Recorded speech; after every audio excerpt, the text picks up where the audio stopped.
Just a little black spot in my heart, and then it kept spreading through my body when you tell me it don't. That was intentional. They say Volvos are cars for architects and dentists. And then there's the fact that the state cars can be quite bulky and, well, not very pretty. Today, a new story has been written because this car is especially very beautiful, proportional and, well, classy. Ladies and gentlemen, a very warm welcome to Volvo V60 T6 inscription model. Quite catchy, wasn't it? And because good things come in twos, I also have the V60 D4 model. Let's hop in and see what these two cars are all about.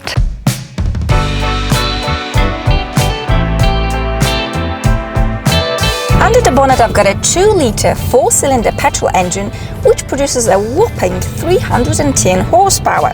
I've got 400 Newton meters of torque, and believe it or not, but this heavy baby goes from 0 to 100 in only 5.8 seconds.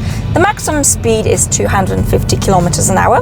This is a 4-wheel drive, so nice and safe in the winter time. Now all these figures are sounding and looking very promising, but is it all that wonderful? How does it really feel to drive the new Volvo V60? Overall, everything is seamless and smooth, but getting down to nitty-gritty, we've got an 8-speed automatic gearbox, and when you put your foot down, be patient, there is a little bit of a waiting period, but once it kicks in, it's a very smooth operator. The suspension is soft-ish. It manages to absorb most of the bumps and imperfections, but it feels actually quite firm, and I think this was exactly Volvo's intention, because you are still getting this lush ride. What else is very smooth is the steering, and this translates into keep on turning. It is perhaps a little bit inconvenient for those who are maneuvering often out of car parks, because you have to just do a little bit more work. But to make up for all this, the handling overall is superb.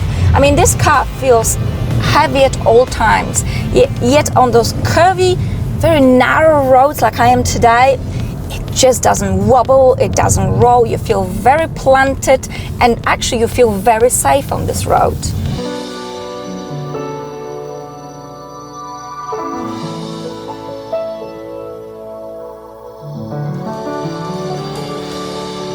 Welcome to the cabin of the V60. You now see me very relaxed and comfortable. These seats are superb. The cabin itself is simple, but it is very elegant and sophisticated. You get those Scandinavian feels. The quality of the materials and the finishing is just superb. I love this driftwood running through the cabin, Napa leather seats. Although I would choose something a little bit more practical in terms of a color, such as beige or white. Why bother with black? Infotainment system, you have this portrait style screen, touch screen. The system itself is easy to use, straightforward, very intuitive, although the icons are a little bit small when you are driving. Anyway, moving on, I'll turn it on because I want to show you what Volvo has done.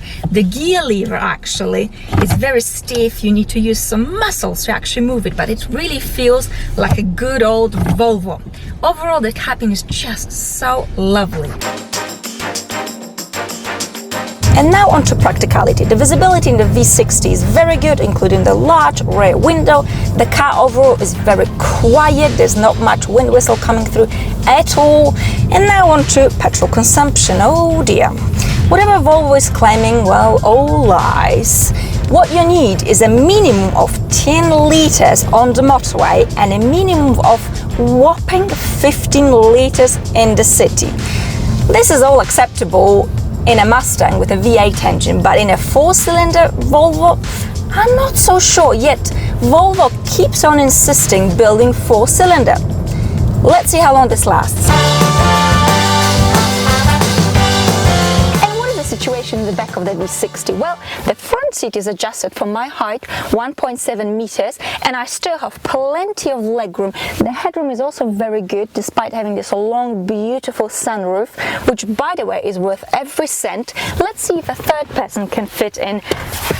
You can fit in, but you're certainly not sitting like a lady because you've got this big panel between your legs. But to make up for all this, you've got the heat seating here, climate control.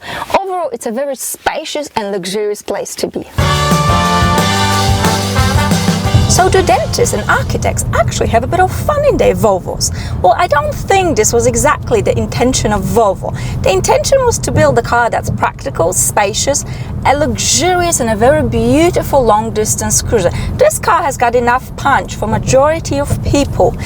It is also a car that's not cheap. The starting price with the T6 engine is 67,000 Swiss francs, which is more or less an equivalent to the US dollar.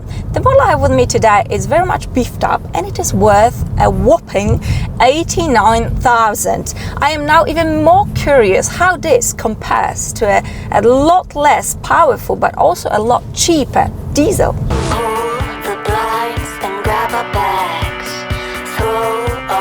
Let's have a look at the boot space of this lovely vehicle. Electrically operated tailgate. You've got plenty of space to carry all your clutter, and you can make it even bigger with a press of a single button.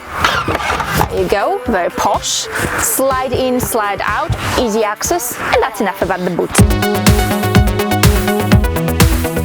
Another day, another Volvo. What I've got with us today is the V60 D4 cross-country model. A very short and catchy name, isn't it?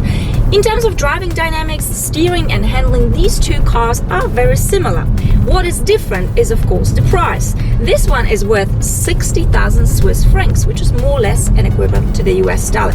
And this one is also 75 millimeters higher than the standard V60. And what else is different today is the engine. D4, D stands for your favorite word, diesel, oh yes. This is a 2-liter turbocharged engine, 4-cylinder, that produces 190 horsepower versus 310 of the petrol. We've got the same amount of torque, 400 Newton meters. This one is a little bit slower, of course, 0 to 100 in 7.6 seconds. The maximum speed is 220 kilometers an hour, so enough to satisfy your basic German Autobahn needs.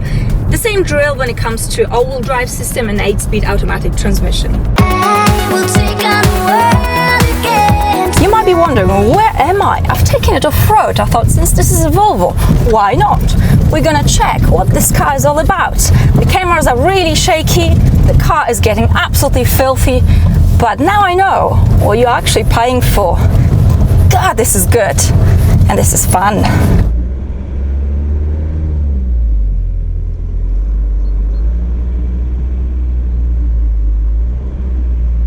And well, does it have off-road guts it claims to have? Let's find out. All I've got to say, when the going gets tough, the tough gets going. Of course, being a little bit higher helps, but you also have those safety systems. There's even a downhill, but honestly, do you really want to be seeing a blonde woman like myself driving off-road, downhill, unsupervised? This can have a lethal ending, so we better not do it. But you feel that the car is very capable. What else you feel? You feel confident, but most of all, you feel very safe.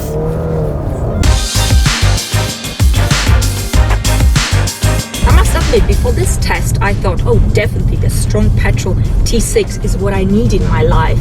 More power, more thrust, more fire under the bonnet. What is there not to like?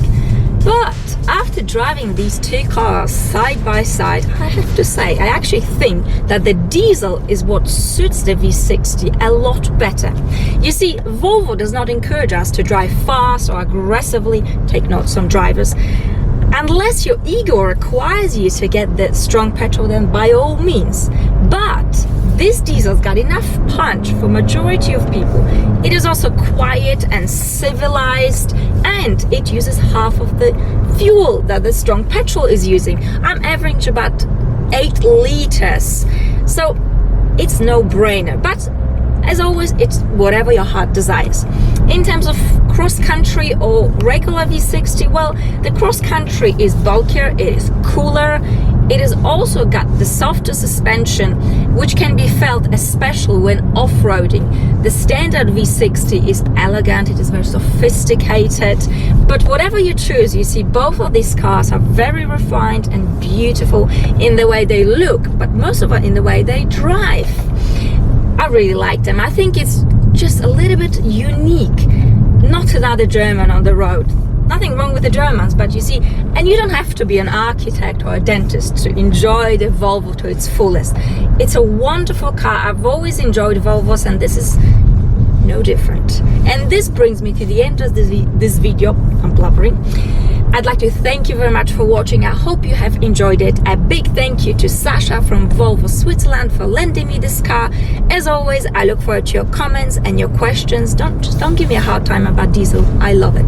Thank you again for watching, and I shall see you all very, very soon. Bye.